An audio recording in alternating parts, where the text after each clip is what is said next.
Salut, alors on va procéder à un petit exercice d'entraînement, histoire que tu te familiarises un peu avec les affixes, les opérations basiques, les complexes, et que tu comprennes aussi un peu genre, les types d'exercices qu'on peut te demander. Alors voilà, premier petit exercice, donc on a 4 affixes, des points suivants, A, B, C et D, dans un plan complexe, orthonormé, direct. Alors maintenant, première question, placer les points. Ouais, donc voici notre plan orthonormé, il est là.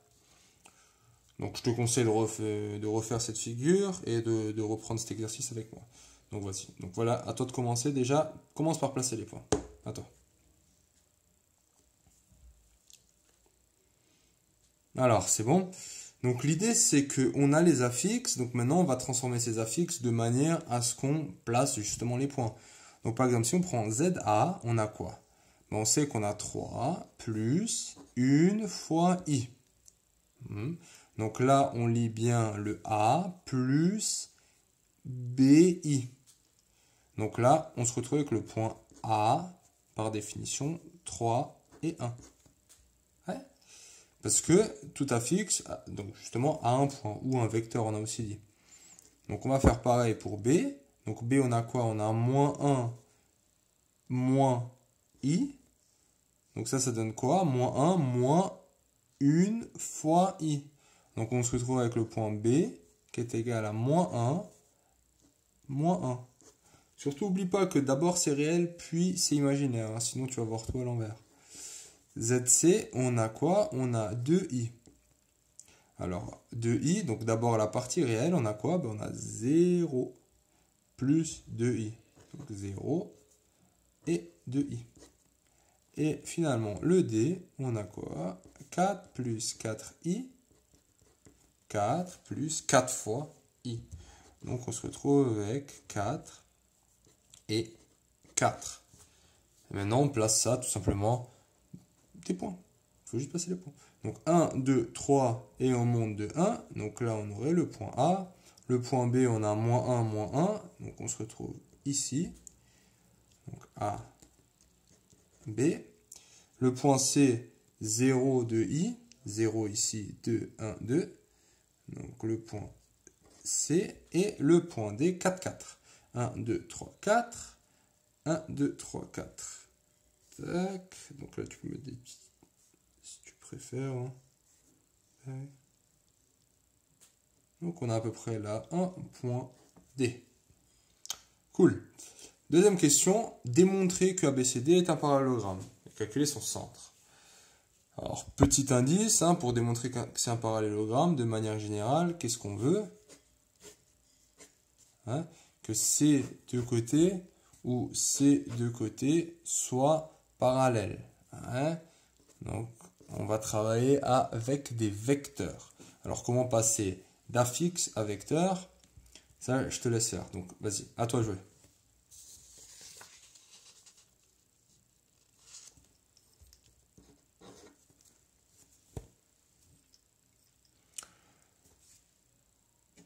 Ok. Alors là, comment tu t'es pris? Donc on va justement faire exactement ça, sauf qu'on s'imagine que dans notre cas, on a B, A, C et D. Donc qu'est-ce qu'on doit calculer? Donc on va s'amuser à calculer par exemple le vecteur AB et le vecteur DC. Ça te va? Tu comprends la logique? Et on va vouloir montrer que ces deux vecteurs sont collinaires. En fait non, pas collinaires. Plus que collinaires, parce que collinaires c'est en gros parallèle. On veut montrer que c'est les mêmes. Hein, vu que c'est exactement les mêmes. En taille aussi. Sinon, on pourrait se retrouver avec un truc comme ça. Ok, c'est parti. Donc, comment on calcule le vecteur AB? Par définition, donc ça on l'a vu maintenant, c'est ZB moins ZA. Et on se retrouve avec quoi? Donc ZB, donc c'est moins 1 moins I, donc là on a B, moins ZA. Donc moins 3 plus I. Ça fait quoi? Ça fait moins 1 moins I, moins 3, moins I. Changement de signe. Et je me retrouve avec moins 4, moins 2i. Ok. Maintenant, le vecteur, on a dit quoi? A, B, D, C. Donc, DC, on a Z, toujours le final, hein, C moins ZD. Et ça donne quoi alors? Ça donne ça donne ZC, donc on a 2i, moins ZD, donc 4 plus 4i, ça donne 2i moins, changement de signe, 4 moins 4i, et là on voit bien, on a le moins 4, comme prévu, et 2i moins 4i, moins 2i. On a la même chose, on est content. Donc on peut dire que ADCB est un parallélogramme. Ok, nickel. Quel est son centre? Donc son centre, donc on va faire quoi?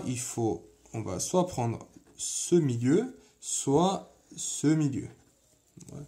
Donc quoi qu'il en soit, donc là, je sais pas, je décide de prendre le milieu de AC. Donc le milieu d'AC, donc l'affixe du milieu d'AC, c'est quoi? On prend ça, ZI. Ça va être quoi? Donc lui plus lui divisé par 2. C'est ce qu'on a vu. Hein. ZA plus ZC divisé par 2. ZA, on a quoi? Donc 3 plus I plus ZC, on a 2I sur 2. Ça nous donne quoi? 3 plus 3i. Le tout sur 2, ça fait 3 sur 2 plus 3 demi de i. Là, j'ai coupé la fraction, histoire qu'on ait une belle forme nouveau, partie réelle et partie imaginaire. Mais bon, voilà. Tu as compris que on se retrouve avec le point i d'affixe 3 demi. Et ce qui est collé au i, c'est 3 demi. Et graphiquement, donc 3 demi, c'est 1,5. 1,5, on est là. Et 1,5, on est là. Donc, si tu t'amuses à le tracer, tu vas voir que on va bien avoir. Donc, on a quoi? On a. Moi, je fais ça à main levée, hein. C'est pas le top du top, mais c'est pas très mal.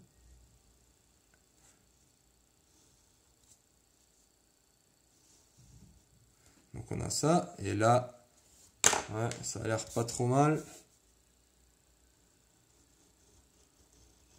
Ok, donc on a bien I le milieu. Donc là on aurait le point I dans notre cas. Et on arrive quoi? La dernière question déjà, montrer que BOD sont alignés. Alors quelle est la méthode? Donc BOD, hein, juste que tu vois graphiquement, donc là on a le point O. Hein. On veut montrer que ça et ça donc ces trois points sont alignés, ce qui paraît le cas. Donc pour montrer qu'une chose est alignée, la méthode, ça c'est très important. En fait, on va montrer quoi? On va montrer, je vais te faire un petit dessin, hein, tout simplement. Si tu as envie de montrer que ces trois points sont alignés. Donc tu prends, donc là, dans notre cas, on a B, O, D. En fait, on va prendre le vecteur OD, on va prendre le vecteur OB, ouais, et on va montrer quoi? Que ces deux vecteurs, donc ils partent. Les deux partent de haut. Et maintenant, si on arrive à montrer qu'ils sont collinaires, ça veut dire quoi? Ça veut dire qu'on a deux vecteurs parallèles. Donc, on voit ça comme ça. On a deux droites parallèles. Sauf qu'elles passent par le même point. Hein, donc, le point O. Donc, ça veut dire quoi? C'est la même ligne. Donc là, on veut montrer cette relation avec un cas, justement, un réel. Ouais. Alors bon, ça tombe bien parce que ça nous entraîne un peu. Donc, le vecteur OB, c'est quoi? En termes d'affixe, donc on a ZB moins ZO. Donc ZO c'est 0, 0. Donc on se retrouve avec ZB. Donc ZB c'est moins 1 moins I. Et OD, on a quoi? C'est ZD moins ZO. Et ZO, I fait 0. Donc ça fait ZD qui est égal à 4 plus 4I. Alors maintenant, on met l'un à côté de l'autre. Et qu'est-ce qu'on obtient? Regarde. 1, donc moins 1, 4, 4. On remarque que si je fais ça fois moins 4, j'obtiens quoi? J'obtiens moins 4, moins 1, ça fait plus 4, moins 4 plus 6, ça fait plus 4i. Donc, on en conclut quoi? On en conclut que ce cas, c'est égal à moins 4 et que les points BOD sont alignés. Voilà, donc j'espère que c'est clair. Et si c'est pas clair, on refait ça tranquillement. À toutes.